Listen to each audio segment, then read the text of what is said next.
एक बार की बात है, एक व्यक्ति थे। उन्होंने अपना सारा जीवन दूसरों की मदद करने के लिए निकाल दिया। उन्हें हमेशा दूसरों की मदद करने में खुशी मिलती थी। और जब उनका आखिरी समय आया तो यमराज ने उनसे कहा, आपने अपना पूरा जीवन दूसरों की मदद की है, इसलिए आप चाहें तो मरने के बाद में स्वर्ग में भी रह सकते हैं या नर्क में भी रह सकते हैं। उस व्यक्ति ने कुछ सोचा और कहा, पहले मैं नर्क में जाकर देखना चाहता हूँ कि वहाँ कैसा है। अगर मुझे वहाँ अच्छा लगेगा तो मैं वहाँ रहूँगा, नहीं तो मैं स्वर्ग में जाऊँगा।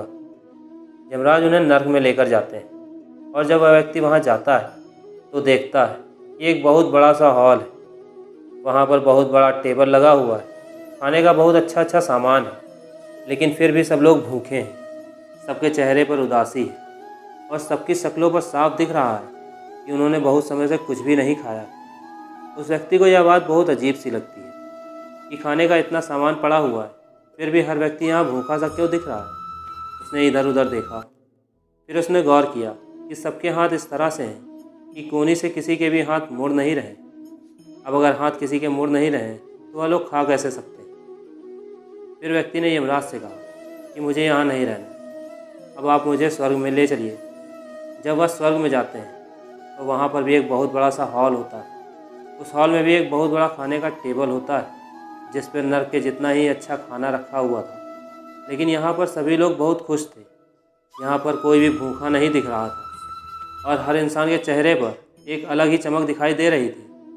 इस बार उस व्यक्ति ने यमराज से कहा, अच्छा, यहाँ पर किसी को कोनी में कोई तकलीफ़ नहीं है, यहाँ पर सब अपनी कोनी मोड़ सकते हैं, इसलिए सबने अच्छे से खाना खाया और सब अच्छे से रह रहे हैं। तो यमराज कहते हैं, नहीं, तुम ध्यान से देखो, यहाँ पर भी किसी की कोनी मुड़ नहीं सकती, लेकिन यहाँ के लोगों ने एक दूसरे को खाना खिलाना सीख लिया, इसलिए यहाँ पर सब खुश हैं। दोस्तों, हमारी ज़िंदगी भी इसी तरह की होती है। हम पूरी ज़िंदगी खुद के बारे में सोचकर ही गुजार देते हैं, कभी हम दूसरों के बारे में नहीं सोचते। अगर हम दूसरों की मदद करेंगे तो कोई इंसान हमारी भी मदद ज़रूर करेगा, और ऐसे ही हम एक दूसरे के साथ खुशियाँ बांटकर खुश रह सकते हैं और एक दूसरे के दुख को कम कर सकते हैं।